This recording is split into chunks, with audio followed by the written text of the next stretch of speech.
Good morning Telangana. నేను సంగప్ప. పత్రికలో వచ్చినటువంటి ముఖ్యమైన వార్తలు చూసినట్టయితే అసెంబ్లీ సమావేశాలు ఇంకో 2 రోజులైనా పొడిగించి ఈ ప్రాజెక్టు రీడిజైన్పై ఒక సమగ్ర జల విధానాన్ని అసెంబ్లీలో ప్రకటించాలని చెప్పి ప్రభుత్వం చూస్తున్నట్టుగా వార్త వచ్చినాయి. అవసరమైతే ఎంసీహెచ్ఆర్లో పవర్ పాయింట్ ప్రజెంటేషన్ ద్వారా మొత్తం ఆల్ పార్టీ ఎమ్మెల్యేలకు ప్రభుత్వం విధానం ఏంది, రీడిజైన్ ఎందుకు చేయాలనుకుంటున్నారు, చెప్పాలనుకుంటున్నారు సీఎం అనేది ప్రధానమైన ఒక వార్త. ఇక రెండో వార్త చూసినట్టయితే అటు హెచ్సియు విద్యార్థులను అరెస్ట్ చేసి చెల్లపల్లి జైల్లో రిమాండ్లో ఉంచారు. దాని నుంచి తీవ్ర అటు పౌర సంఘాలు, తర్వాత ఇంటలెక్చువల్స్, ప్రతిపక్షాల నుంచి తీవ్ర వ్యతిరేకత ఎదురవుతుంది. నిన్న ఉత్తమ్ కుమార్ రెడ్డి, తర్వాత అసదుద్దీన్ ఓవైసీ ఇద్దరు కూడా అక్కడ విద్యార్థులతో మాట్లాడొచ్చారు. మనం ఇక్కడే ఉన్నామా, ఇంకా సిరియాలో ఉన్నామని చెప్పి ఆ విద్యార్థుల తల్లిదండ్రులు ప్రశ్నించారు. అది కూడా ప్రధానంగా ఉన్నటువంటి రెండో వార్త. ఈరోజు హెచ్ఆర్సీ అటు వీసీని, ఇటు డీజీపీని, సెక్రటరీని, చీఫ్ సెక్రటరీ ఆఫ్ తెలంగాణని ఇద్దరిని హాజరుకమని చెప్పి ఈ ఇష్యూ మీద సుమోటో కేసు తీసుకొని ఆదేశించింది. ఇది ప్రధానంగా ఉన్నటువంటి వార్త. ఈ అంశాలపై చర్చించేందుకు స్టూడియోలో బీజేపీ నుంచి నరహరి వేణుగోపాల్ రెడ్డి గారు, తర్వాత కాంగ్రెస్ నుంచి కొనగల మహేష్ గారు, టీఆర్ఎస్ నుంచి మన్నె గోవర్ధన్ రెడ్డి గారు మనతున్నారు. మహేష్ గారు, హెచ్సియుకి సంబంధించి విద్యార్థులను అరెస్ట్ చేశారు, రిమాండ్లో ఉంచారు. నిన్న మీ పార్టీ నాయకులు పోయి వచ్చారు. లా అండ్ ఆర్డర్ ప్రాబ్లం వచ్చింది కాబట్టి అరెస్ట్ చేసి లోపల పెట్టామని చెప్పి వాళ్ళు అంటున్నారు. నిన్న మీ వాళ్ళు ఏమో కావాలని 2 రాష్ట్ర కేంద్ర ప్రభుత్వాలు కలిసి విద్యార్థుల మీద దాష్టికం ప్రదర్శించారని మీరు అంటున్నారు. లా అండ్ ఆర్డర్ యాక్చువల్గా యూనివర్సిటీ ప్రెమిసెస్లో ప్రివేల్ అవ్వదు. లా అండ్ ఆర్డర్ యూనివర్సిటీ ప్రెమిసెస్లో యూనివర్సిటీ సెక్యూరిటీ ఫోర్స్ ఉంటుంది, ప్రత్యేక భద్రతా విభాగం ఉంటుంది. యూనివర్సిటీ స్వయం ప్రతిపత్తి కలిగిన అటానమస్ బాడీ. దాంట్లో లా అండ్ ఆర్డర్ పర్యవేక్షణకు పోలీసు అంత అత్యుత్సాహం చూపించాల్సిన అవసరం లేదు. అవసరానికి మించి వ్యవహరించినట్టుగా మనం ఆ రోజు ఘటనలు చూస్తే మనకు కనబడింది. దానికి ముందు జరిగిన ఇది ఏంటంటే వీసీ అప్పారావు గారి మీద జ్యుడిషియల్ ఎంక్వైరీ జరుగుతూ ఉంది, జ్యుడిషియల్ విచారణ జరుగుతూ ఉంది. అది పూర్తి కాకముందే తను వీసీగా ఛార్జ్ తీసుకోవడము పరోక్షంగా అక్కడ ఉన్న పరిస్థితులను రెచ్చగొట్టడమే అవుతుంది. అంతకుముందు 2 నెలల ముందు ఆయన వీసీగా లీవ్ తీసుకొని వెళ్ళిపోయిన తర్వాత నుంచి మొన్నటి వరకు ఆయన మళ్ళీ వీసీగా జాయిన్ అయ్యే రోజు వరకు యూనివర్సిటీ అయితే ప్రశాంతంగా ఉంది. కొద్ది గొప్ప నిరసనలు జరిగి ఉండొచ్చు, కానీ ఈ తరహా బాహాబాహి పోలీసుల లాఠీ ఛార్జీలు, రక్తాలు చిందేటట్టుగా కొట్టడాలు ఇట్లాంటివి అయితే పరిస్థితులు ఏ రోజు లేవు. మళ్ళీ వీసీ వచ్చిన తర్వాతనే ఆ వీసీ వచ్చిన విధానం కూడా చూస్తే ప్రొవోకేటింగ్. అంటే అక్కడ ఉన్న విద్యార్థులను నేను సవాల్ చేస్తున్నా, ఓ యుద్ధానికి పోతున్న హెచ్ఈ విద్యార్థుల మీద అనే రీతిన ఉంది. ఒకటి, ఆయన వచ్చి రాగానే గెస్ట్ హౌస్లో కూర్చొని దాదాపు 100 మంది ఏబీవీపీ విద్యార్థులను తన ప్రైవేటు సైన్యంగా పెట్టుకొని కూర్చున్నాడు. వీళ్ళు అడగడానికి పోతే వీళ్ళే ఏబీవీపీ విద్యార్థులే ముందు గో బ్యాక్ అని మామూలు స్టూడెంట్స్ని అన్నటువంటి పరిస్థితి. దాని తర్వాత వాళ్ళే ఫర్నిచర్ ధ్వంసం చేసి వీళ్ళ మీద లాఠీ చార్జ్ అంటే ఒక ఇష్యూను ఆవిడ ప్రశాంతతను చెడగొట్టింది వాస్తవంగా వీసీ అప్పారావు గారు, అక్కడ ఉన్నటువంటి బీజేపీ అనుబంధ విద్యార్థి సంఘం. ఆ తర్వాత దాని ఫలితము వీళ్ళ మీద లాఠీ చార్జ్, ఆడవాళ్ళని చూడకుండా ఎట్లా ఈడ్చుకుపోయినారో మనం చూసినాం. ఆ రకంగా కొట్టి ప్రొఫెసర్లను కొట్టి వాళ్ళని కొట్టి అక్కడ ఉన్న యూనివర్సిటీలో ఉన్న బెడ్స్ సరిపోక, హాస్పిటల్ పరిస్థితులు సరిపోక ప్రైవేట్ హాస్పిటల్లో చేర్పియాల్సినటువంటి పరిస్థితి. అంటే అంత పెద్ద సంఖ్యలో గాయాల పాలైనటువంటి పరిస్థితి. వాళ్ళని తీసుకుపోయి ఇలా అరెస్ట్ చేసి జైల్లో పెట్టి డెఫినెట్గా హెచ్ఆర్డి స్మృతి ఇరానీ, అక్కడ వీసీ అప్పారావుని మళ్ళా ఒకసారి తీసుకొచ్చి ఈ హెచ్యుని మళ్ళా ఈ రణరంగం మార్చిన సూత్రధారుడు వెంకయ్యనాయుడు, వీళ్ళ ఆదేశాల మేరకు తెలంగాణ ప్రభుత్వం, తెలంగాణ పోలీస్ చాలా అత్యుత్సాహం చూపించింది అవసరానికి మించి. అదే ఇక్కడ గమ్మత్ ఏంటంటే రోహిత్ వేముల హత్య విషయంలో ఈయన ఏవని నిందితుడు అప్పారావు అనేటువంటి వ్యక్తి. రెండోది ఆత్మహత్య విషయంలో ఏమని మీద అదే హత్యే. సరే పేరు టెక్నికల్గా ఆత్మహత్య అనాలి, కానీ వాస్తవం మానవ కోణంలో చూస్తే అది హత్యే. ఇక్కడ ఉన్నటువంటి సెక్యులర్ భావజాలను నచ్చనటువంటి శక్తులు, మతోన్మాద శక్తులు ఆయన హత్య చేసినట్టుగానే ఆత్మహత్యకు పురిగొల్పిన కారణభూతుడైనటువంటి వ్యక్తిగా ఆయన మీద కేసు నమోదైన ఉంది. పోలీసులు ఆయన కనబడితే అరెస్ట్ చేయాలి. ఫస్ట్ ఆయనకు ప్రొటెక్షన్ ఇచ్చి తిరగబడిన విద్యార్థుల మీద ఈ రకమైన దాడి చేసి దానికి సీతారాం యేచూరి గారు కూడా రాష్ట్రపతి ప్రణబ్ ముఖర్జీని కలిసి ఫిర్యాదు చేశారు, మీరు స్పందించాలి ఈ విషయంలో అని చెప్పి వాళ్ళు కంప్లైంట్ చేశారు. వీసీ అప్పారావు వల్ల ఇదంతా మళ్ళీ ఆయన రావడం వల్ల ఇదంతా చెలరేగిందని చెప్తున్నారు. వీసీ అప్పారావుని ఆలోచన లేకుండా పంపలేదు గవర్నమెంట్. సంఘ వ్యతిరేక శక్తులు, జాతి వ్యతిరేక శక్తులు, అశ్లీల శక్తులు యూనివర్సిటీలో బంజర్దూర్లాగా తయారైనాయి. పబ్లిక్ సెక్టార్లో నడిచే యూనివర్సిటీస్లలో ఎందుకు గొడవ అవుతుంది? పబ్లిక్ సెక్టార్లో నడిచే ఇన్స్టిట్యూషన్స్లో ఎందుకు గొడవ అవుతున్నది? ప్రజల డబ్బుతో చదువుకునే వాళ్ళు, ప్రజల డబ్బుతో తినేవాళ్ళు చదువుకుని దొబ్బేయాలి తప్ప యూనివర్సిటీలలో ఈ రకమైన వాక్యాలు కరెక్ట్. సరైనవి ఆ, కావు. ఇంకోటి చదువుకున్న మాట్లాడండి. మీ లాంగ్వేజ్ కూడా విద్యార్థులు వాళ్ళంతా PhD scholars. పార్లమెంట్ మాట్లాడలేదు. రావు సార్ సీట్లు కష్టపడి ఎగ్జామ్ పాస్ అయ్యి వస్తాయి. నేను పార్లమెంట్ మాట్లాడలేదు, వినండి. మీరు చెప్పి నేను విన్నాను. యూనివర్సిటీలో రోహిత్ హత్యను అడ్డం పెట్టుకొని పెట్టరైపోతున్నది ఇష్టం అన్నట్టు. ఈ గొడవ ఎందుకు స్టార్ట్ అయింది యూనివర్సిటీలో? యమన్ హత్య మీద సంబంధించిందే కదా. జరిగిన తర్వాత దాన్ని అడ్డం పెట్టుకొని ఇష్టారాజ్యంగా వివరిస్తున్నారు. మిగతా స్టూడెంట్స్ ఎడ్యుకేషన్ మొత్తం సర్వనాశనం అయిపోతున్నది. ఒక ఈ 10 మంది 20 మంది 30 మంది లేరు, 1000 మంది అలా చదువుకుంటున్నారు. వాళ్ళ భవిష్యత్తును నాశనం చేస్తున్నారు. కాబట్టి నేనేమంటున్నా అంటే మీరు చదువుకునే వాళ్ళు చదువుకోండి. చదువుకొని మీకు ఏమైనా చదువుకునే విషయాలు కానీ ఏమైనా ఎడ్యుకేషన్ అకాడమిక్ సంబంధించిన విషయాలు కానీ ఇంకేమైనా ఉంటే అవి మాట్లాడుకోండి. వీసీని డిసైడ్ చేయడం, పాలక మండలిని డిసైడ్ చేయడం మీకేం గొడవ వచ్చిందే అక్కడ. స్కాలర్షిప్లు ఇస్తలేరు, స్కాలర్షిప్లు ఇవ్వకపోవడానికి పనిష్మెంట్ కింద ఇవ్వలేదు తప్ప స్కాలర్షిప్లు ఇంటెన్షన్గా ఈ మనిషికి ఇవ్వద్దని అట్లా కాదు. స్కాలర్షిప్లు పాలసీ ఇష్యూలో ఇవ్వలేదు. అయితే నువ్వు దాన్ని తీసుకొచ్చి ఇవాళ ఎందుకు ఈ రకంగా మీరు అంటే అలా చేసిన కార్యక్రమాలు ఏదైతే జేఎన్యూలో కావచ్చు ఇక్కడ కావచ్చు మీరు చేసే కార్యక్రమాలు ఏంటి? కమ్యూనిస్టులు కాంగ్రెస్ పార్టీ వీళ్ళకి అధికారం పోయింది, వాళ్ళు ఉన్న రోజులు దాన్ని బంజారు దొడ్డి తయారు చేసి పెట్టిండ్రు. ఎందుకు గొడవలు అవుతున్నాయి? చదువుకునేందుకు ఆ ఎస్సీ ఎస్టీలు బలహీన వర్గాల కొరకే యూనివర్సిటీలు ఉన్నాయి. అలాంటి యూనివర్సిటీలనే మీరు అడ్డాగా పెట్టుకున్నారు. అడ్డాగా పెట్టుకొని అది పౌర హక్కుల సంఘాలకు, నక్సలైట్లకు, జాతి వ్యతిరేక శక్తులకు అడ్డాలుగా తయారు చేసిండు. తయారు చేసి దాంట్లో మీరు ఈ కార్యక్రమాలను చేస్తున్నారు. దాన్ని చూస్తూ గవర్నమెంట్ ఊరుకోనా? ఎందుకు వస్తున్నాయి గొడవలు? ప్రైవేట్ ఎడ్యుకేషన్ యూనివర్సిటీలో ఎందుకు రావడం లేదు? వాడు డబ్బు కట్టి చక్కగా చదువుకొని వాడు వెళ్ళిపోతున్నాడు. మీరు వచ్చి చదువుకోండి. మీకేమైనా విద్యా సంబంధించిన సమస్య ఇవ్వాలని మీరు ఏమైనా రోహిత్ చుట్టూ చెప్తున్నారు, రోహిత్ ఆత్మహత్యకు కారణం చెప్తున్నారు. దీన్ని అడ్డం పెట్టుకొని ఈ రాజకీయాలను చేస్తున్నారు యూనివర్సిటీకి వచ్చి. ఇవన్నీ కాదు మీరు చేయాల్సినవి. అలా చదువుకునే విద్యార్థుల భవిష్యత్తు ఎందుకు కూడా ఆలోచించాలి కదా. మీ 20-30 మంది మీ మాత్రమే భవిష్యత్తు గురించి మీరు మాట్లాడుతున్నారా? మొత్తం అలా ఎంత వేలాది మంది చదువుతున్నారు. ఇవాళ నాన్ స్టాప్ టీచింగ్ కూడా మీకు కోఆపరేట్ చేయడం లేదు. కాబట్టి ఇవన్నీ చేసుకుంటూ వచ్చిండు వీసీ వచ్చిండు. నీకేమైనా ప్రాబ్లం అయితే చెప్పు, కానీ నువ్వు రాగానే నువ్వెవరు డిసైడ్ చేస్తాందుకు? మొత్తం నువ్వే పరిపాలిస్తావా? నీకేం హక్కు ఉన్నది? 10 మంది విద్యార్థులు కలిసి 20 మంది విద్యార్థులు కలిసి ఈ వీసీ ఉండాలి, ఆ వీసీ ఉండకూడదు, లేకపోతే ఈ పాలక మండలం ఉండాలి, ఆ పాలక మండలం ఇదా వీళ్ళు డిసైడ్ చేసేది?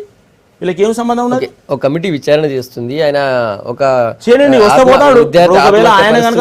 లీవ్ లో పోయిండు. మరి వెంటనే ఎందుకు మళ్ళీ చూడండి, ఎప్పుడుగాను ఒక పోలీసు ఎస్ఐ తప్పు చేసిండు అనుకుందాం, కానీ ఎప్పుడు గవర్నమెంట్ ఏంటంటే ఆ ఎస్ఐని వెంటనే తప్పు లా అండ్ ఆర్డర్ వీక్ అనేది, ఎస్ఐ కంటే ముఖ్యం లా అండ్ ఆర్డర్ వీక్ అనేది. కానీ ప్రభుత్వం కూడా తన అడ్మినిస్ట్రేషన్ వీక్ కానిది. ముందు వీసీ అప్పారావు తప్పు చేస్తే మీరు అన్నట్టు జ్యుడిషియల్ ఎంక్వైరీ ఉంటే ఎంక్వైరీలో కనుక ఆయన తప్పు చేసినట్టే వెళ్ళిపోతాడు, అది వేరు. కానీ కాకముందే మీరే జ్యుడిషియల్ నిర్ణయం తీసుకుంటారా? అంటే మీరే న్యాయాధికారం చేసి మీరే వెళ్ళకూడదు. వేల ఏండ్ల కింద మనువు రాసిన మనుస్మృతి ఆధారంగా మాట్లాడే వ్యక్తులు మాట్లాడే మాటలు ఇవన్నీ కూడా. యూనివర్సిటీలో మన వెంకయ్యనాయుడు మాట్లాడినా, ఇలా వేణుగోపాల్ గారు మాట్లాడినా వాళ్ళు ఏం చెప్తారంటే, మేము ఏవైతే కొన్ని వర్గాలు మాత్రమే పాలించాలి, మిగతా వాళ్ళు బాంఛన పని చేసుకుంటే బతకాలని చెప్తుంది మనుస్మృతి. ఏం చెప్తుంది? గదే చెప్తుంది. ఇప్పుడు బలహీన వర్గాల నుంచి, దళిత మైనారిటీ వర్గాల నుంచి నాయకులుగా లేదంటే ఇక్కడ ఉన్న పరిస్థితులను రాజకీయాల్లోకి వచ్చి యాక్టివ్గా ప్రజలను పాలించే అవకాశాలు తీసుకుంటున్నారు. కాబట్టి అది ఇష్టం లేనటువంటి ఆర్ఎస్ఎస్ బీజేపీ శక్తులు చేస్తున్నటువంటి కుట్ర అయిన మాటల్లో పక్కాగా బయటపడింది. చదువుకొని ఎందుకు వెళ్ళిపోతారు? ఒక్క నిమిషం ఆగండి. ఎక్కడ మీ వెంకయ్యనాయుడు ఎక్కడ? ఆ జయాంధ్ర ఉద్యమం నుంచి వచ్చినాడు కదా. మీ ఏవీపీ నాయకులు ఉద్యమాలు చేస్తలేరా? యూనివర్సిటీ ఫర్నిచర్ ధ్వంసం చేయలేదా? ఒక్క నిమిషం సార్. సావర్కర్ ఎవరు? సావర్కర్ ఎవరు అంటున్నారు? స్వాతంత్ర సమయోధులను ఉరి తీయడానికి వాళ్లకు తాబేదారులుగా పనిచేసి ఉప్పందించి ఇక్కడ స్వాతంత్ర సమయోధులను చంపించినట్టు, పరోక్షంగా చంపించినటువంటి వ్యక్తి కదా, బ్రిటిషర్లకు సహకరించినటువంటి వ్యక్తి కాదా? ఆయన నువ్వు పూజించి దండేస్తే ఒక నిమిషం, సావర్కర్ గురించి ఎక్కడ కూడా దేశ ద్రోహానికి బయటకు వచ్చిండు సావర్కర్ వదిలేండి. ఇప్పుడు హైదరాబాద్ సెంట్రల్ యూనివర్సిటీలో నేను అనేది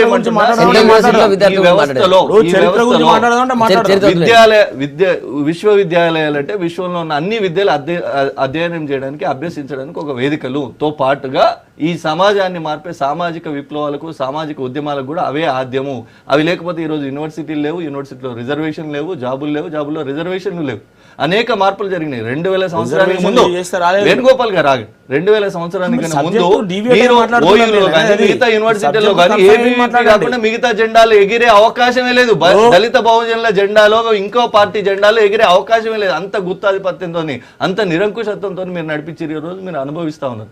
మీరు అధికారం పోగొట్టుకున్నది కాంగ్రెస్ కమ్యూనిస్టులు కాదు. అధికారం కాంగ్రెస్ కమ్యూనిస్టుల కొత్త కాదు. కాంగ్రెస్ కొత్త కాదు అధికారం. 130 ఏళ్ళ చరిత్ర ఉన్నటువంటి పార్టీ. ఇవాళ మీరు కొత్తగా అధికారంలోకి వచ్చి ఏ అధికారంలోకి రావడానికి అభివృద్ధి ఇంకొన్ని మంత్రాలు అవినీతి నిర్మూలన నల్లధనం తీసుకొస్తున్న మంత్రాలు పనిచేస్తలేవు కాబట్టి మళ్ళీ మీ మూల సిద్ధాంతం ఏది హిందుత్వాన్ని రెచ్చగొట్టి రేపు పొద్దున 19 కు గ్రౌండ్ తయారు చేసుకుంటున్నారు హిందూ ఓట్స్ పోలరైజేషన్ కోసం. దాంట్లో భాగంగా ఇలాంటి బిడ్డల్ని బలి చేస్తా ఉన్నారు. మీరు మీ దానికి ఈ వ్యవస్థల్ని వాడుకుంటా ఉన్నారు. ఇలా ఏచూరి గారు మాట్లాడతారు HRD అంటే హిందూ రాష్ట్రీయ శాఖ అని డిపార్ట్మెంట్ అని. సో అట్టనే నడుస్తా ఉంది HRD. టీఆర్ఎస్ గవర్నమెంట్ కేంద్ర ప్రభుత్వం డైరెక్షన్ లో విద్యార్థులను అరెస్ట్ చేసింది, జైల్లో పెట్టింది, మొత్తం కావాలని వాళ్ళపై లాఠీచార్జ్ చేసిందని విమర్శలు వస్తున్నాయి. కాంగ్రెస్ వాళ్ళకి ఏం పనిపాటు లేదు విమర్శలు చేస్తుంటారు. ఒక ల్యాండ్ ఆర్డర్ సంబంధించిన విషయం అక్కడ రిజిస్ట్రార్ గారు డైరెక్ట్ కమిషన్ లెటర్ రాసిండు. ల్యాండ్ ఆర్డర్ సమస్య వస్తుంటే కొన్ని ప్రొటెక్షన్ అని చెప్పేసి దాన్ని కూడా లేదు మేము కావాలని సెంట్రల్ గవర్నమెంట్ డైరెక్షన్లో మేము స్టేట్ గవర్నమెంట్ నడుస్తుందని చెప్పి అవాస్తవాలు ప్రకటించి మధ్యాస్కి గారు కావాలని ఇంటెన్షనల్గా స్టూడెంట్స్ అరెస్ట్ చేయించని చెప్పేసి స్టేట్మెంట్లు మా ఇక్కడ ఉత్తమ్ కుమార్ రెడ్డి జైలు కలిసి ఎంత రాజకీయం తప్ప రాజకీయం చేస్తుంది. దీంట్లో మా ప్రభుత్వం సంబంధం లేదు. డైరెక్ట్గా రిజిస్ట్రార్ గారు police department direct commissioner letter రాయడం జరిగింది. దానివల్ల ప్రొటెక్షన్ ఇవ్వడం జరిగింది. వీసీ అప్పారావు గారు ముద్దాయి మాత్రమే. ఆల్రెడీ వాళ్ళ మీద జ్యుడిషియల్ ఎంక్వైరీ నడుస్తుంది. ఆల్రెడీ ఖరారు కాలేదు, శిక్ష ఖరారు కాలేదు. ఆయన ఆల్రెడీ సస్పెండ్ చేయలేదు. దాన్ని వస్తాడు, దాని వచ్చిన తీర్పు ఉందంటే మీరు దాని మీద చూపించాలి అంతే తప్ప దీని ఇష్యూ చేసి పెద్ద ఇష్యూ చేసి అవసరం కూడా లేదు. దీని విషయంలో రాష్ట్ర ప్రభుత్వానికి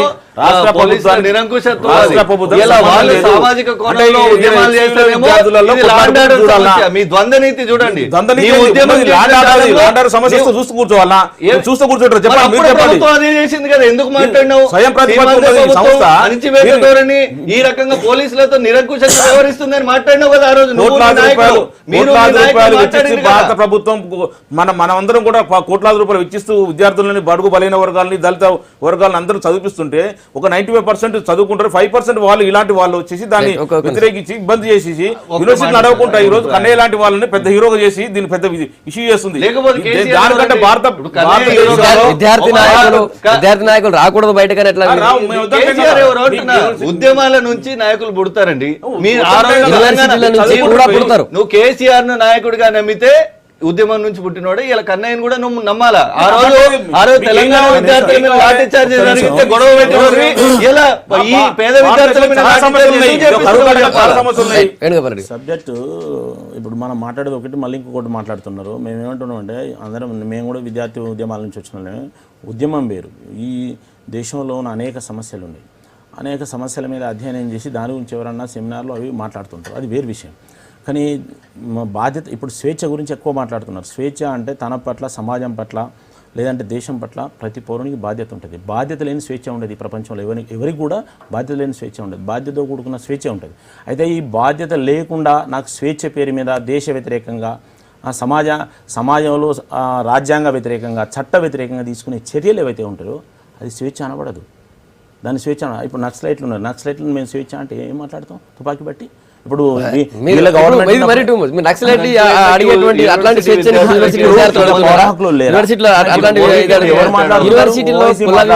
పౌరకుల సంఘాలు పోయి మాట్లాడుతున్నాయి. ఓవైసీ ఒక రాజకీయ పార్టీ అది రామచంద్ర రాజా సింగ్ పోయి ఉరి తీసిన వాళ్ళని తప్పని, పార్లమెంట్ మీద దాడి చేసిన వాళ్ళని తప్పని గివి మాట్లాడలే. వీటి గురించి ఏందో మీరు మాట్లాడరు. వీటి గురించి మీరు ఏందో మాట్లాడరు. అదే కదా యాక్షన్ తీసుకోమని.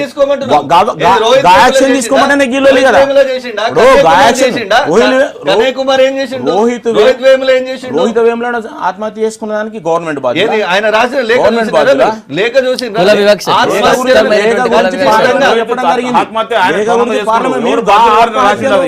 ఆత్మహత్యని కేంద్ర బిందువు చేసుకొని మీరు ఏం చేస్తున్నారు? ఇష్టారాజ్యంగా మీరు మాట్లాడుతున్నారు. కానీ ఆ ఆత్మహత్య చేసుకునేందుకు పురికొల్పినటువంటి అక్కడ ఎవరు issues మీద పురికొల్పారు? ఎవరు మాట్లాడుతున్నారు. పురికొల్పారు? ఆయన ఉన్నది ఆత్మహత్య. యూనివర్సిటీల్లో ఆయన రాసిన లెటర్ లో ఉందా? అంతకంటే లేకపోతే ముందు పలానా రాసిన లెటర్. సంస్థ పలానా సంఘం అంతకు ముందు బాధ్యత రాసిన ఉందా? లెటర్లో ఉంది. కాబట్టి తప్ప ఇప్పుడు 10 ఇవన్నీ మీటర్ల తప్పని తాడి చెప్పేది. ఇమ్మన్నాడు. ఈ రోజు యూనివర్సిటీ పరిస్థితి ఒక్క నిమిషం వేనన్నా, మీ ఈ రోజు యూనివర్సిటీలో ఉన్న పరిస్థితులను విద్యార్థి చూస్తే పరిషత్ డిమాండ్ అడ్మిషన్ చేసింది. అప్పుడే 10 మీటర్ల తాడి ఏంటి పోలీసులు రాలేదు, తెల్లార వరకు పోలీసులను చూడనీయలేదు. మీకు స్వయంగా పోలీస్ రిపోర్ట్ ను పార్లమెంట్ లో చదివింది స్మృతి ఇరానీ. తెల్లార వరకు పోలీసులు ఎందుకు రానియలేదు? ఏది అబద్ధం, ఇది ఇవన్నీ అబద్ధం, ఇది డ్యూటీ డాక్టర్ చెప్పింది. రాజలక్ష్మి డ్యూటీ డాక్టర్ 7:20కి మాకు కాల్ వచ్చింది, 7:25కు మేము మాట్లాడిందని చెప్తున్నాం. ఎందుకు మీరు కాంగ్రెస్ కమ్యూనిస్టులు పార్లమెంట్ నుంచి పారిపోయారు? సంగప్ప గారు ఆమె మాట్లాడితే స్మృతి ఇరానీ మాట్లాడితే ఎందుకు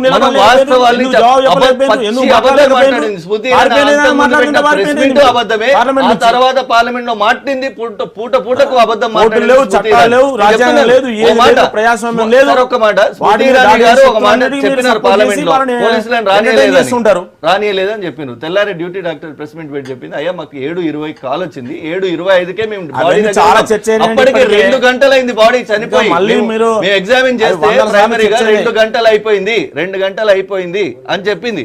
మీరు ఆయన కొన ఊపిరితో ఉండే వీళ్ళు పోలీసులను రానియలేదు, అంబులెన్స్ రానియలేదని ఈ రకంగా ఎన్ని పచ్చి అబద్ధాలు మాట్లాడిందండి. మేము వచ్చినాక డాక్టరే చెప్పింది, డ్యూటీ డాక్టరే చెప్పింది ఈ మాట. మేము వచ్చినాక 10 నిమిషాలకు పోలీసులు వచ్చిందని కూడా చెప్పింది ఆమె. వేణుగోపాల్ రెడ్డి గారు, హెచ్యు మొదలుకొని హెచ్యు, జేఎన్యు, దేశంలో ఉన్నటువంటి అన్ని యూనివర్సిటీలో ఉన్నటువంటి బడుగు బలహీన వర్గాల విద్యార్థులు రోహిత్ యాక్ట్ అని ఒకటి డిమాండ్ చేస్తున్నారు. రోహిత్ యాక్ట్ అంటే ఏంటి? యూనివర్సిటీల్లో కుల వివక్షత, అణిచివేత ఉండకూడదు, దానికి వ్యతిరేకంగా మాకు నిర్భయ యాక్ట్ ఎట్లా తెచ్చారో అట్లాంటి ఒక యాక్ట్ తేండి, అలాంటి యాక్ట్ తేవాల్సిన అవసరం ఉందని డిమాండ్ చేస్తున్న విద్యార్థి సంఘాలు. సో రోహిత్ చనిపోవడమే కదా, చనిపోవడానికి కారణమైనటువంటి ఇష్యూలు కూడా మీరు ఆ విషయాన్ని ఎందుకు వదిలేస్తున్నారు? ఆయన స్పష్టంగా అంతకుముందు ఒక లెటర్ రాశారు కదా. బలహీన వర్గాల ముసుగు వేసుకొని అరాజక శక్తులు కొన్ని చేస్తున్నదాన్ని బడుగు బలహీన వర్గాలకు మాట్లాడితే అది ఈ దేశంలో ఉన్న అనేక పేద వర్గాలకు, బడుగు బలహీన వర్గాలకు ఉండే ఈ విద్యా సంస్థలు ఉన్నాయని కూడా పబ్లిక్ సెక్టార్ లో ఉన్న విద్యా సంస్థలనే వీళ్ళు దూరుతున్నారు. కాబట్టి పబ్లిక్ సెక్టార్ లో విద్యా సంస్థలన్నీ బడుగు బలహీన వర్గాల కొరకే. ప్రభుత్వం రాజ్యాంగం ఇచ్చిన హక్కు, వీళ్ళు చదువుకునే హక్కు అన్ని కూడా దాని కొరకే పబ్లిక్ సెక్టార్ ఇంకా నడుస్తున్నది. దాన్ని కూడా ముగించే ప్రయత్నం చేస్తున్నారు వీళ్ళు పరోక్షంగా చేసి ఆ వర్గాలకే వ్యతిరేకం చేస్తున్నారు. దానికి సిద్ధాంత ముసుగులేసి కేంద్ర ప్రభుత్వం ఎందుకు వస్తుందండి? కంట్రోల్ చేస్తుంది, బరాబర్ నడిపిస్తుంది, కంట్రోల్ చేస్తుంది. ఇప్పుడు మొన్న వెంకయ్యనాయుడు గారు చెప్పింది, చదువుకునే పిల్లలకు రాజకీయాలు ఎందుకని, ఆయన ఆ జయేంద్ర ఉద్యమాన్ని మర్చిపోయింది. కేంద్ర మంత్రి విద్యార్థి నాయకుడు ఆయన వచ్చింది, ఆయన వెలుగులోకి వచ్చింది దాన్ని మర్చిపోయి యూనివర్సిటీలో ఉన్న వాళ్ళు చదువుకోవాలి, గమ్మున కూర్చొని మీకు ప్రభుత్వం ఖర్చు పెడుతుందని అన్నారు. రెండోది ఇలా వేణుగోపాల్ గారు కూడా ఇంత పేదలకు దక్కకుండా చేస్తున్నారు అంటే మీ ఉద్దేశం ఏంది? ఇక్కడ ఒక అసంతృప్తి వాతావరణం, ఒక యుద్ధ వాతావరణం, భయానక వాతావరణాన్ని నెలకొల్పి ప్రశాంతత లేదు కాబట్టి దీన్ని ప్రైవేటైజేషన్ చేస్తాము, యూనివర్సిటీలన్నింటినీ ప్రైవేటైజేషన్ మీ మాటల్లో కూడా కనబడుతుంది స్పష్టంగా. ప్రైవేట్ వాడు చూడుపో చదువుకొని సపరేట్గా పోతున్నాడు, మీరేమో గొడవలు చేస్తున్నారు అంటే ఇంకా యూనివర్సిటీలను ప్రైవేటీకరణ చేయడమే మిగిలిందా? దానిలో భాగంగానే కన్నయ్య కుమార్ చేసిన ఉద్యమం ఏంటి? యూజీసీ అంటే యూనివర్సిటీలో స్కాలర్స్ కి స్టైపెండ్ ఆపుతామని సర్క్యులేషన్ ఇచ్చింది హెచ్ఆర్డీ మినిస్టర్ స్మృతి ఇరానీ గారు. ఒక సర్క్యులేషన్ ఇచ్చింది, స్టైపెండ్ ఆపేస్తారు అందరికి, యూనివర్సిటీ లో చదివే స్కాలర్స్ అందరికి స్టైఫండ్స్, సెంట్రల్ యూనివర్సిటీ స్కాలర్లకి స్టైఫండ్ ఆపేస్తామని సర్క్యులర్ ఇస్తే ఆక్యుపై యూజీసీ అనే ఉద్యమం తీసుకున్నాడు. కన్నయ్య కుమార్ చేసిన దేశద్రోహం ఏం లేదు, వీళ్ళకి వాళ్ళ నిర్ణయాన్ని వ్యతిరేకించడం కాబట్టి ఈయన ఎట్టనన్నా లోపలేయాలనే ఒక ఆలోచనతో ఈ రకమైన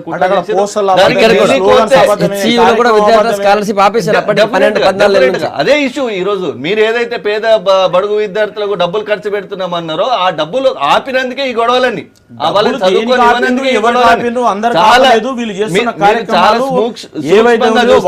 వీళ్ళ ఇంటెన్షన్ బీజేపీ ధోరణి యూనివర్సిటీల ప్రైవేటైజేషన్ కోసమే వాళ్ళకి కావాల్సిన కార్పొరేట్ వ్యక్తుల చేతుల్లో ఈ ప్రతిష్టాత్మక యూనివర్సిటీలు కట్టబెట్టడానికి ఈ రకమైన నాటకాలు ఆడుతా ఉందని వాళ్ళ మాటల్లో అర్థమవుతా ఉంది. పబ్లిక్కి వెళ్దాం, మేము పోతున్నాం కదా, మీరు కూడా పోండి. ఒకటి యూనివర్సిటీలలో వీళ్ళు ఒక ప్రొఫెసర్ అరెస్ట్ చేసిండు, వీళ్ళ గవర్నమెంట్ యూపీఏ గవర్నమెంట్ ఉన్నప్పుడు. ఎందుకు అరెస్ట్ చేసిండ్రు?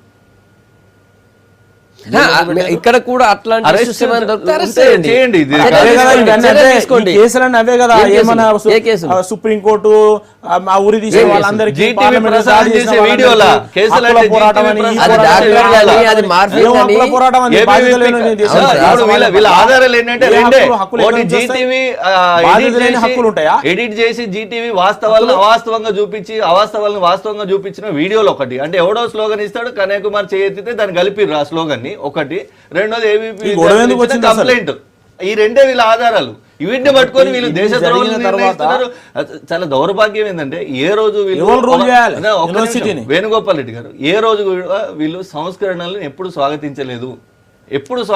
సతీ సహగమనం అంటే దానికి వ్యతిరేకంగా పోరాటం చేసిన వాళ్ళని వీళ్ళు యాక్సెప్ట్ చేయలే. బాలికలకు విద్య అంటే జ్యోతిరావు పూలే వాళ్ళ మిస్సెస్ మాట్లాడి సావిత్రిబాయి పూలే చేసినప్పుడు కూడా వీళ్ళు రాళ్లతో కొట్టినారు. ఏ రోజు కూడా గతంలో కూడా జెండాను గౌరవించలే. రాజ్యాంగం మాకు అవసరం లేదన్నారు వీళ్ళు. అవసరం లేదన్నారు. ఇది మీ background. ఇది మీ దేశభక్తి. ఇంకొక 4-5 విద్యార్థులను అరెస్ట్ చేయడానికి రంగం సిద్ధమవుతుంది. ఇద్దరు ప్రొఫెసర్లని సస్పెండ్ చేసిన రంగం సిద్ధమవుతుంది. వార్తలు వస్తున్నాయి. విద్యార్థులకు ఆందోళన చెందుతున్నారు. ఖచ్చితంగా ఏం జరగబోతుంది? ఎట్లా చూస్తారు? పోలీసులు ఈ విషయంలో డెఫినెట్ గా హెచ్ఆర్డి మినిస్ట్రీ ఆదేశాల మేరకు వీసీ రెస్పాండ్ అవుతున్నారు. వీసీ ఇచ్చిన కంప్లైంట్ అనే సాకుతోని నేను ఒక మానవత కోణం, ఒక ఉద్యమం కోణం ఉన్నటువంటి పార్టీ రాష్ట్రం అధికారంలో ఉంటే సామాజిక ఉద్యమాలు చేస్తున్నటువంటి విద్యార్థులను ఈ రకమైన పాశవిక దాడి చేసి లాఠీచార్జ్ చేసి జుట్లు బట్టి ఆడపిల్లల్ని ఇగ్గుకపోతా ఉంటే మీకు గతంలో ఉన్న రాక్షసులకు తేడా ఏముంది? ఇవాళ మీరు లా అండ్ ఆర్డర్ అని సమర్థించుకుంటే మరి గతంలో వాళ్ళు చేసింది కూడా కరెక్టే కదా. అప్పుడు ఎందుకు తిట్టినారు వాళ్ళని? నైతికత ఉందా అసలు ఈ రాష్ట్ర ప్రభుత్వానికి, ఈ రాష్ట్రం నడిపిస్తున్న హోంమంత్రికి, ఈ పోలీస్ వ్యవస్థకు? గతంలో విద్యార్థుల మీద లాఠీ చార్జ్ చేస్తే ఒక్క కాలుతో లేచిన హరీష్ రావు ఇవాళ ఎందుకు సపరేట్ కూకున్నాడు? గతంలో విద్యార్థులు ఏదైనా కూడా పోయి గంటల పర్యటించిన కేసీఆర్ గారు ఎందుకు ఇలా కూతవేడు దూరంలో ఉన్న యూనివర్సిటీ ఇంతవరకు సందర్శించలేదు?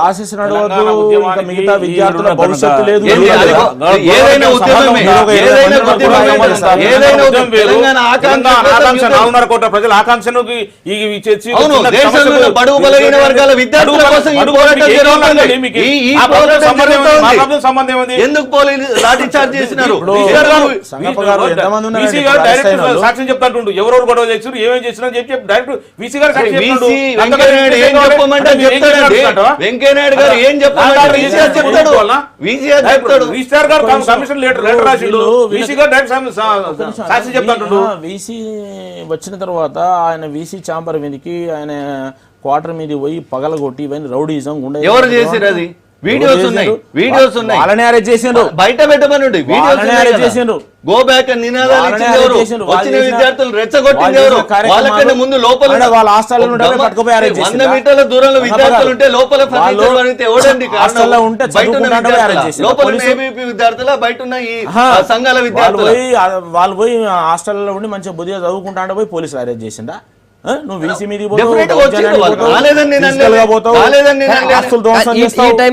ఎందుకు పంపించినట్టు రిటర్న్? వీసీనా ప్రశాంతంగా ఉంది. ఆయన ఆల్రెడీ విచారణ ఎదుర్కొంటున్నాడు. కమిటీ వేసినారు. ఆ కమిటీ విచారణ చేస్తుంది. ఆయన కూడా మంది ఈ టైంలో మళ్ళీ రిటర్న్ ఎట్లా వస్తారు? శక్తులు పెచ్చరిల్లకుండా ఉండేందుకే వాళ్ళ దాన్ని కంట్రోల్ చేయాలని వీసీని సో బండారు దత్తాత్రేయ గారు రామచంద్రరావు రాసిన లెటర్ మీరు సమర్థిస్తూ అదే కామెంట్ చేస్తున్నది. కంట్రోల్ చేయాల్సిన అవసరం ఉన్నది. యూనివర్సిటీలో కుల వివక్షత ఉంది, మమ్మల్ని అణిచేస్తున్నారంటే సంఘ వ్యతిరేక శక్తులు కనిపిస్తున్నారా? కుల వివక్షత అనేది దేశం అంతటా స్వతంత్రం రాకముందు నుంచి వచ్చిన కాచి మాట్లాడుతున్నారు. అవును, స్వతంత్రం రాకముందు నుంచి ఉంది. ఇప్పుడు చేస్తారా? కుల వివక్షత ఉంటే దాని మార్గాలు ఉన్నాయి. అదే అడుగుతున్నారు. ఆ రాజ్యాంగ పరంగా కావాలంటున్నారు. పెట్టుకుంటున్నారు. దీన్ని అడ్డం పెట్టుకొని మిగతా విషయాలు మొత్తము వాళ్ళు జాతి వ్యతిరేక కార్యక్రమాలను చేసి మళ్ళీ టైం వచ్చినప్పుడు దళితం అని లేకపోతే కుల వివక్ష అని వీటిని ముందుకు తీసుకొస్తున్నారు.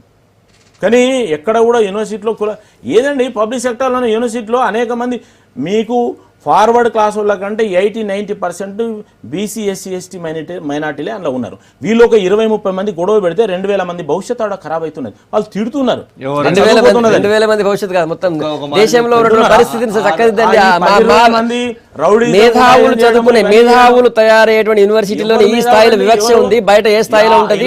దాన్ని బయట దాని నుంచి తరిమేయండి, వివక్ష తరిమేయండి అని చెప్పి పోరాడుతున్నారు. దత్తాత్రేయ గారిని ఒక విషయం మర్చిపోయింది. దత్తాత్రేయ గారు లేఖ రాసి ఒక నెల ముందే దీనికి దీనికి దేశంలో #1 యూనివర్సిటీ మినిస్టర్ లేఖ ఆయనకు రిప్రజెంటేషన్స్ రోజు వందలు వస్తాయి, పరిశీలించమని రాస్తారు. పరిశీలించమని రాలేదు. మీరు ఉన్న కామెంట్ ఆయన చేశారు. అక్కడ సంఘ వ్యతిరేక శక్తులు ఉన్నారు. రాసిండా లేకపోతే వేముల రోహిత్ను అరెస్ట్ చేయండి అని రాసిండా లేకపోతే ఎవరిని ఉద్దేశించి ఎవరైతే యాంటీ సోషల్ ఎలిమెంట్స్ ఉంటాయో ఎందుకు జరుగుతున్నాయో, ఎందుకు ర్యాలీలు జరుగుతున్నాయి, ఏమైనా మీద ఇవన్నీ ఎందుకు జరుగుతున్నాయి, వాటి మీద పరిశీలించి చర్యలు తీసుకోమని రాసి చర్యలు. ఒక నిమిషం సార్, ఢిల్లీ హైకోర్టు గవర్నమెంట్ డ్యూటీలో 3 ఉన్నారు అక్కడ. దళిత మీకే ప్రేమ లేదు దేశంలో, మీరేం వాళ్ళకు వారసులు కాదు, లేకపోతే వాళ్ళకు ప్రతినిధులేం కాదు. నేనేమంటున్నా, ఢిల్లీ హైకోర్టు మాకు లేరా దళితులు ఉంటే బంగారు ఎట్లా దించారో చూసినాం కదా సార్ సంవత్సరం కాకముందే. నీవు కుల రాజకీయాలు, మత రాజకీయాలు ఇంకా అసలు విలువలు లేని మాటలు మాట్లాడకండి దయచేసి. దళితుడు బంగారు ఎట్లా దించేసి చెప్పేది హర్షిస్తారా దళిత వర్గాలు? పక్కన పెడదాం. ఒక్క మాట, వీసీగా అప్పారావు వచ్చిన తర్వాత తీసుకునే నిర్ణయాలు ఎంత కఠినంగా ఉన్నాయంటే, 4 సమ్మర్లో కూడా మెస్సులు ఓపెన్ ఉంటాయండి యూనివర్సిటీ, సెంట్రల్ యూనివర్సిటీలో 4 రోజులు మెస్సులు బంద్ చేశారు. బయట వంట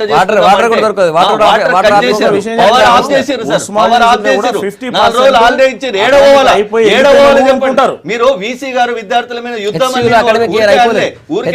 అకాడమిక్ ఇయర్ అయిపోలేదు, ఇంకా హెచ్యూలు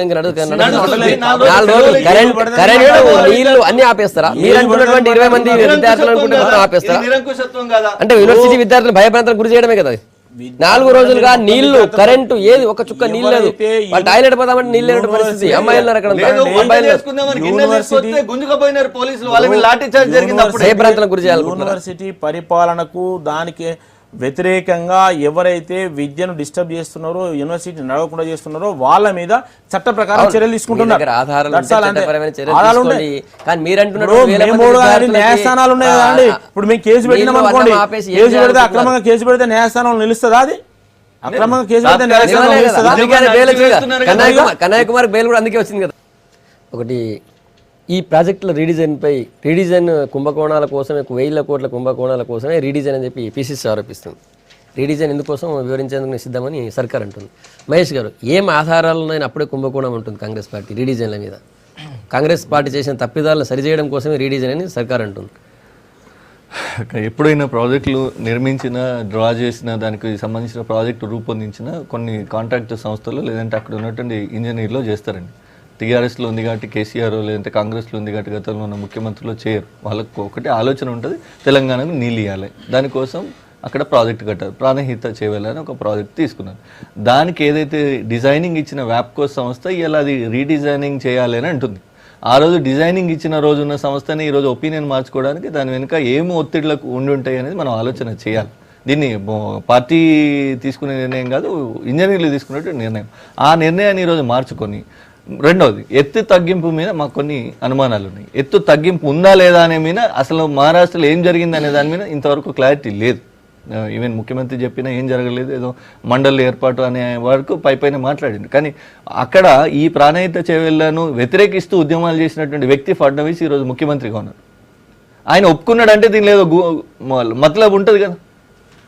ప్రాణహిత చేవెళ్ల ప్రాజెక్టును వ్యతిరేకిస్తూ హోయోకుషిలో పరిగా 2 రాష్ట్రాలకు మేలు జరిగే విధంగా నిర్ణయం తీసుకున్నామని ఏమి దానిలో ఏముంటుంది? నువ్వు ఎత్తు తగ్గించుకోవాలా, ఎత్తు తగ్గించుకుని ఇక్కడ లాభ నష్టాలు ఎంత ఆయకట్టుపోతుంది, ఇక్కడ లాభ నష్టాలు కూడా అంచనా వేయాలా. వీటి మీద నువ్వు ప్రజెంటేషన్ ఇస్తే పర్వాలేదు, కాదు ఆల్రెడీ పెట్టిన ఖర్చును బూడిదలో పోసి నేను మళ్ళా కొత్త ఖర్చు పెడితే ఇన్ని వేల కోట్లు ఖర్చు పెడతా అనే వాదన ఏదైతే ఉందో దానిలో కొంత డెఫినెట్గా మాకు కొన్ని అనుమానాలు ఉన్నాయి. దాని మీదనే సభలో చిన్నారెడ్డి గారు అడిగినా, జీవన్ రెడ్డి గారు అడిగినా, మా నాయకులు ఎవరు అడిగినా కూడా ఈ బడ్జెట్ అంతా ఎక్కడి నుంచి చేస్తారు? ఆల్రెడీ పెట్టిన బడ్జెటే ఫిటిషియస్ బడ్జెట్, అంటే మనకు బలుపు కంటే వాపు ఎక్కువ కనబడేటువంటి బడ్జెట్. దీనిలోకి వెళ్ళి తీసుకొచ్చి దీన్ని పూర్తి చేస్తామని చెప్పడం అబద్ధము. సో ఖచ్చితంగా ఇది వాళ్ళకి కాంట్రాక్టర్లకు మెయిల్ చేసేటువంటి కార్యక్రమం తప్ప ఇంకోటి కాదు అనేది మా ఆలోచన. దానికి వాళ్ళ వివరణ ఏంటో ప్రభుత్వం చెప్పండి. ఏమంటుందంటే 2008లో ప్రాణహిత చేవెళ్ల ప్రాజెక్టు వీళ్ళు తీసుకున్న తర్వాత 7 లిఫ్టుల ద్వారా అక్కడి నుంచి ఇక్కడికి 160 టీఎంసీలు 16 లక్షల ఎకరాలను తీసుకున్నారు. చేవెళ్ళ దాకా 2012లో కిరణ్ కుమార్ రెడ్డి పోయి అగ్రిమెంట్ చేసుకున్నాడు. ముఖ్యమంత్రులు చేసుకునే అగ్రిమెంట్లలో కొలతలు లెక్కలు ఎత్తులు ఉన్నాయి ఎప్పుడు కానీ. 3 అంచెల కమిటీస్ ఉంటాయి. అందులో నిపుణులు ఇంజనీరింగ్ కమిటీ దాని మిగతాదంతా చూస్తుంది. ఎగ్జిక్యూట్ చేసేందుకు సెక్రటరీ స్థాయిలో కమిటీ ఉంటుంది. అక్కడ కిరణ్ కుమార్ రెడ్డి గారు చేసుకున్న, కేసీఆర్ గారు చేసుకున్న ఈ కొలతలు ఏముండయి చేసుకున్నారు. కానీ 6 సంవత్సరాలు 2008 నుంచి 2014 దాకా ఎందుకు పనులు జరగలేదు? తలకాడ పని వదిలిపెట్టి తోకకాడ ఎందుకు మొదలు పెట్టిండ్రు ప్రైవేట్ కాడ? దానికి అప్పటి వరకు కేంద్రం నుంచి అనుమతులు ఎందుకు రాలేదు? దీనికి కాంగ్రెస్ పార్టీ జవాబు చెప్పది. అన్ని అనుమతులు వస్తేనే ఇప్పుడు కేంద్ర జల సంఘం అనుమతులు కానీ, పర్యావరణ అనుమతులు కానీ, అటవీ అనుమతులు కానీ, గిరిజన శాఖ అనుమతులు కానీ అన్నీ రావాలి. వస్తేనే పాలనాపరమైన అనుమతులు వస్తేనే జాతీయ పర్యాటకంలో తీసుకుంటుంది. ఒక పర్యాటక కట్టాలంటే నిధులు కావాలంటే అంతర్రాష్ట్ర వివాదాలు ఉండకూడదు. అంతర్రాష్ట్ర వివాదాలు ఉండకుండా ఉండాలంటే ఇద్దరు మాట్లాడుకోవాలి. ఇవన్నీ ఏవి లేకుండా ఉట్టికనే ఇప్పుడు కేసీఆర్ ల్యాడర్ సర్వే చేయించారు. ఇంజనీర్లే కదా చేసే సర్వే. ఇప్పుడు నేనేమంటున్నా, వాళ్ళు మాట్లాడాలంటే జీవన్ రెడ్డి మాట్లాడేదంటే కూడా నేను ఇదివరకు మాట్లాడిన అర్థం లేదండి. ఇప్పుడు 16 లక్షల ఎకరాలకు 16 లక్షల ఎకరాలు ఇప్పుడు ఆయకట్టు వస్తున్నది. ఇప్పుడు ఆదిలాబాద్లో ఏదైతే మనకు ఇంతకుముందు చాలా సార్లు వేణుగోపాల్ రెడ్డి గారు ఈ ప్రాజెక్టుల విషయం ప్రభుత్వం వ్యతిరేకించి మహారాష్ట్ర ఒప్పందం దానికే మహారాష్ట్రతో ఒప్పందం కాగానే ఒక విషయం చెప్పండి. నేను ప్రాణహిత చేవెళ్ళ తెలంగాణ ఉద్యమంలో కానీ తెలంగాణ వచ్చినాక కానీ అది ఫీజబుల్ ప్రాజెక్ట్ కాదని చెప్పిన, కావాలంటే రికార్డ్స్ అన్ని టీవీలలో చెప్పిన అది ఫీజబుల్ ప్రాజెక్ట్ కాదు. బాబ్లీని నేను సపోర్ట్ చేసిన, ఇది ఫీజబుల్ ప్రాజెక్ట్ కాదని చెప్పిన. ఇప్పుడు కూడా ఏం చెప్తున్నా అంటే అక్కడ ఎత్తు పెంచి వాళ్ళని ముంచుతా అంటే ఆ రాష్ట్రంలో ఒప్పుకున్నప్పుడు దాన్ని ఎట్లా ఒప్పుకోనప్పుడు దాన్ని ఎట్లా పరిష్కారం చేసుకో. ఇప్పుడు కాంగ్రెస్ పార్టీ ఒప్పించి అని తయారు చేస్తే కేసీఆర్ జడగొట్టింది అని కేసీఆర్ సపోర్ట్ చేస్తే ఒక్క నిమిషం అదంతా ఇప్పుడు వీళ్ళు పూర్తి చేయాలి. అయితే చేసిన తర్వాత ఏంటంటే మీరు తీసుకొచ్చి మేడిగడ్డ దగ్గర కట్టే ప్రాజెక్ట్ ఏదైతే ఉన్నదో దాంట్లో 15 లక్షల ఎకరాలు ఆయకట్టు వస్తున్నది. అయితే అది మళ్ళీ సేమ్ ఆయకట్టు మిడ్మానే నుంచే పెట్టిండ్రు. మళ్ళీ మిగతా ఆయకట్టు చేస్తున్నాం. కాకపోతే కొద్దిగా ఏరియాలలో కొద్దిగా అటు ఇటు కొద్దిగా చేంజ్ కావచ్చు. కానీ ఓవరాల్గా మాత్రం మీకు అదే మళ్ళీ నీళ్ళని పూర్తి స్థాయిలో అక్కడ నుంచి ప్రాణహిత మనం ఎక్కడైతే తుమ్మిడిహెట్టి నుంచి మేడిగడ్డ వరకు వస్తున్న అన్ని వాటర్ను ఎక్కడెక్కడ తీసుకుంటున్నారు. తప్పే ఉన్నది. ఇంకా ఒకటి గోవర్ధన్ రెడ్డి గారు మీరేమంటారు చెప్పండి. గతంలో చేసిన సంస్థనే ఎందుకు చేసిందంటే మీరు చేసిన ఒత్తిడి వల్ల అక్కడ ఉండొచ్చు. ఇక్కడ మేము ఒత్తిడి ఏం చేయలేదు. ఎంత త్వరగా వాటర్ని ప్రాజెక్టులు కట్టగలిగి రైతులకు వాటర్ ఇవ్వగలిగితే బాగుంటుందని ఆలోచించి మా ముఖ్యమంత్రి గారు చేస్తున్న నిర్ణయం తప్ప దీంట్లో మీరు చేసినట్టు ఏ ప్రాజెక్టు కట్టకుండానే కాలువలు దవ్వేసి 9,000 కోట్ల రూపాయలు అన్యాయంగా అప్పనంగా మొబిలైజేషన్ ఫండ్ తీసి 30% మొబిలైజేషన్ ఫండ్ తీసుకొని కోట్లాది రూపాయలు సంపాదించిన ఘనత మీ కాంగ్రెస్ పార్టీకి ఉంది. అది తెలిసిన విషయం. మీరు చేస్తున్న అక్రమాలే అన్యాయాలే ఈ పార్టీ చేస్తుందని చెప్పి అనుకోవడం ఎంతవరకు కరెక్ట్? మేము చేస్తుంది న్యాయబద్ధంగా రైతులకు తొందరగా ప్రాజెక్టులు కట్టాలనే ఉద్దేశంతో రీడిజైన్ చేసి ప్రాజెక్టులు కడుతున్నాం. దానివల్ల మా కాన్సెప్ట్ మేనిఫెస్టోలో కూడా పెట్టడం జరిగింది. ప్రతి కాన్స్టిట్యూన్సీకి 1 లక్ష ఎకరాలకు నీళ్ళు ఇవ్వాలని చెప్పి కాన్సెప్ట్. దానిలో భాగంగా ఇవన్నీ చేస్తున్న సందర్భం అంతే తప్ప ఎక్కడ అన్యాయం జరిగింది? ఎక్కడ అసలు ప్రాజెక్ట్ అనౌన్స్ చేసే ముందే ఆర్లేడ అక్రమాలు జరిగిందని చెప్పేసి పాత కాంట్రాక్టులు ఇచ్చిందని చెప్పేసి నిజంగా ఎక్కడన్నా జరిగితే మీవన్నీ మేము ప్రూవ్ చేయగలుగుతాం. మా ప్రభుత్వంలో ఎప్పటివరకు ఎక్కడన్నా చిన్న అన్యాయం జరిగింది ఎక్కడన్నా చూపరు. ఉట్టినే కాలువలు ఉన్న 10 ఎకరాల భూమిని రైతులు అన్యాయం చేసి ఉన్న 10 ఎకరాల భూముల మధ్యలో కాలువ వేసి ఏ ప్రాజెక్టు కట్టకుండా ఉట్టి కాలు నిరుపయోగం ఉండి భూమిని 2 భాగాలు చేసిన సందర్భం మీ కాంగ్రెస్ ప్రభుత్వం. ఇలాంటి చాలా జీవన్ రెడ్డి గారు ఒకటి క్లెయిమ్ చేస్తున్నారు. ఇది ఖర్చు పెరిగిందండి 75,000 కోట్లు పోతున్నది అన్నారు. నేను వాళ్ళు చెప్పిందే చెప్తాను. అదే ప్రాజెక్టు ఫస్ట్ 15,000 కోట్లు 20,000 కోట్లు 40,000 కోట్లు తీసుకుపోయాను. ఇప్పుడు మన గోదావరి అంతా కూడా లిఫ్ట్ అన్నప్పుడు డెఫినెట్ పవర్ కావాలి, ఖర్చు పెరుగుతుంది. ఈ లిఫ్ట్ లేకుండా ఇప్పుడు మీరు డిజైన్ చేసినా ఎవరు డిజైన్ చేసినా ఏ ప్రభుత్వం డిజైన్ చేసినా ఇంజనీర్లే అన్ని కూడా లిఫ్ట్. అలాంటప్పుడు కాలాతీతం అయితే పెరుగుతుంటాయి. కానీ దాన్ని పట్టుకొని ప్రాజెక్టే మొత్తం తప్పంటే ఎట్లా? ఇప్పుడు మన తెలంగాణ నుంచి కృష్ణా గోదావరి 2 నదులు ఆంధ్రప్రదేశ్ పోతున్నాయి. దాంట్లో మన తెలంగాణ రాష్ట్రానికి వచ్చే వాటని పూర్తిగా సంపూర్ణంగా వాడుకోవాలనే ఉద్దేశంతో ఈ ప్రాజెక్టు డిజైన్ చేయడం జరుగుతుంది. దీన్ని మీరు ఏదో కాంగ్రెస్ ప్రభుత్వంలో వేరే ఏ ప్రతిపక్షాలైనా కూడా తను తప్పుగా అర్థం చేసుకోవద్దు. నిజంగా కూడా ఖచ్చితంగా మా గౌరవ ముఖ్యమంత్రి కేసీఆర్ గారు ఇంప్లిమెంట్ చేసి చూపిస్తాడు. ఖచ్చితంగా మన మీటింగ్ అందరికి చెప్పకుండా మీరే నిర్ణయం తీసుకుంటే ఎట్లా అంటున్నారు? పెడతాడు. మొత్తం కంప్లీట్ అయిన తర్వాత మీకు అందరికీ ఈ విషయంలో నేను ఒక్క నిమిషం ఈ విషయంలో మేము ఇదివరకు కూడా చెప్పాము. ఏమన్నామంటే మీరు శాసనసభ పక్షాన్ని అన్ని పార్టీల శాసనసభ పక్షాలను కానీ అఖిల పక్షాన్ని కానీ కలుపుకొని మీరు ల్యాడర్ సర్వేస్ ఏదైతే మళ్ళీ దాని డిజైన్ మార్చినప్పుడు వీళ్ళకి కొద్దిగా అసెంబ్లీ కంటే ముందే వాళ్ళందరితో మాట్లాడి కనుక చేసేది ఉంటే అవగాహన కనుక ఇది ఉన్నది, ఇది ప్రాబ్లం ఉన్నది చేస్తున్నాం. అన్ని పక్షాలకు అవగాహన కల్పిస్తే ఇప్పుడు ఈ 31 తారీఖు నాడు అసెంబ్లీలో మా మండలిలో పెట్టాలని ఆలోచన ఉంది. దానివల్ల కొంచెం రూల్స్ కొంచెం ఇబ్బందిగా ఉంటే మాత్రం ఖచ్చితంగా మర్రి చెన్నారెడ్డి దాంట్లో పెట్టి అందరికీ అన్ని ఎమ్మెల్యేలకు అన్ని పార్టీలకు సంబంధించిన వాళ్ళు ఎమ్మెల్యేలు కూర్చోబెట్టి దాన్ని నివృత్తి చేసేస్తుంది. దానివల్ల ఎంత ఉపయోగం ఉంటుంది తెలంగాణ పరిమితులు లేకుండా కాలువలు తవ్విండు, పరిమితులు లేకుండా ప్రాజెక్టులు అంటే వేణుగోపాల్ రెడ్డి గారికి తెలియంది కాదు. 2000 సంవత్సరానికన్నా ముందు ఒక్కొక్క ప్రాజెక్టు కట్టి ఇప్పటికీ కట్టిన ప్రాజెక్టులు సగం పూర్తయిన ప్రాజెక్టులు పర్మిషన్లు లేవు. అంటే వ్యతిరేకిస్తలేను నేను ఒక్క మాట, పరిమితులు తీసుకొని పని మొదలు పెట్టాలంటే 6 సంవత్సరాలు పడుతుంది సార్, 6 years పడుతుంది అట్లీస్ట్. ఇన్ని శాఖల పరిమితులు, పర్యావరణం కావాలా, ఇన్ని వాటర్ వల్ల క్లారిటీ కావాలి, ఇవన్నీ కూడా చేసుకున్నా కూడా దానికి చాలా రెస్ట్రిక్షన్స్ ఉన్నాయి. అండ్ మోర్ ఓవర్ రైతులకు ఇచ్చే కాంపన్సేషన్ ఇవన్నీ పెట్టుకుంటే ఒక 6 years పడుతున్నది. ప్యారలల్ గా మేము మా ప్రభుత్వం వచ్చినాక, కాంగ్రెస్ ప్రభుత్వం వచ్చినాక తీసుకున్న నిర్ణయం ఏంటంటే పర్మిషన్ల కోసం ప్యారలల్ గా వర్క్ జరగాలి, ఇక్కడ వర్క్ కూడా జరగాలి. By the time project complete అయ్యే వరకు పర్మిషన్లు వచ్చేటట్టుగా రెడీ చేసుకోవాలని ఒక ఆలోచనతో చేసారు తప్ప పరిమితులు ఏందే మొదలు పెట్టిండ్రు. ఇలా దేనికి ఒక నిమిషం సార్, పర్మిషన్ ఉందా? పాలమూరు ఎత్తిపోతల పథకానికి శంకుస్థాపన చేసిండ్రు కదా,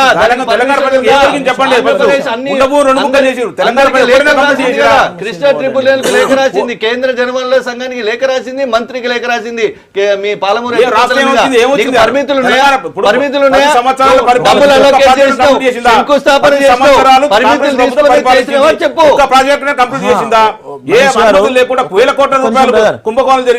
ఇప్పుడు పరిమితులు లేకుండా మొదలు పెట్టద్దు అని నేను అనలేదు. ఫస్ట్ దాన్ని మనం పరిమితులు లేకుండా మొదలు పెట్టినా కూడా అంతర్రాష్ట్ర వివాదాన్ని పరిష్కరించుకోవాల్సి వస్తుంది. ముందు నిధులు కావాలి. నిధులు కావాలంటే అంతర్రాష్ట్ర వివాదం పరిష్కారమై అనుమతులు వస్తేనే మనం నిధులు వస్తాయి. ఐసీలో నేను మాట్లాడిన తప్ప మీరు ఎందుకు మొదలు పెట్టినా నేను అనలేదు. విషయం ఏంటంటే వేణుగోపాల్ రెడ్డి గారైనా గోవర్ధన్ రెడ్డి గారైనా ఇద్దరు మాట్లాడుతున్నది ఇదే ప్రాణహిత చెవులకు జాతీయ హోదా కోసం మేము జాతీయ స్థాయిలో ఉద్యమం చేస్తామన్న నాయకులు వీళ్ళంతా.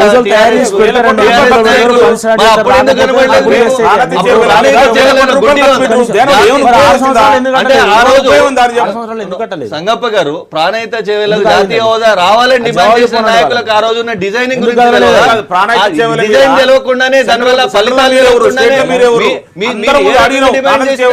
జాతీయ హోదా కావాలని అడిగినాం, అందరూ అడిగినాం. సెంట్రల్ లో మీరేమో, స్టేట్ లో మీరేమో, మనం అందరం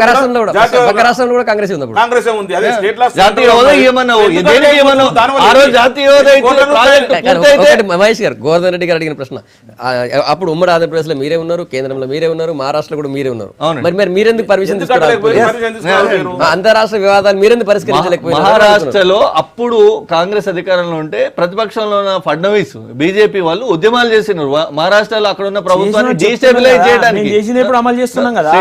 డీస్టెబిలైజ్ ఏడా మహారాష్ట్రలో తెలంగాణ ప్రభుత్వం ఎత్తు తగ్గకుండా ఆమోదిస్తే పర్వాలేదు, ఎత్తు తగ్గించకుండా ఆమోదిస్తే పర్వాలేదు. 152 మీటర్ల ఎత్తును అప్పుడు ఫడ్నవీస్ అక్కడున్న ప్రతిపక్షం బీజేపీ ఒప్పుకోలేదు. 148 దాన్ని ఒప్పుకోలేదు కాబట్టి గవర్నమెంట్ లోకి వచ్చినాక అప్పుడే మేము ఒప్పుకోలేదు కాబట్టి ఇప్పుడు ఎట్లా ఒప్పుకుంటాం అని చెప్పి ప్రయోజనానికి మేము తెలంగాణ ప్రజల తాకట్టు పెట్టలేక ఆ రోజు ఆగిపోయారు. మహారాష్ట్ర ముందు విద్యాసాగర్ రావు గారికి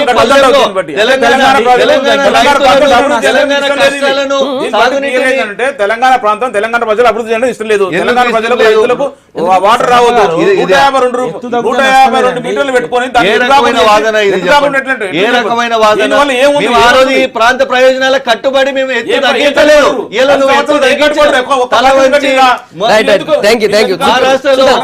ఒక్క మాట సార్, ఆ రోజు ప్రాణహిత చెవుల జాతీయ హోదా కనుక మేము ఇచ్చి ఉంటే, ప్రాజెక్ట్ కట్టి ఉంటే ఈ రోజు మీ వాదన ఏముండే?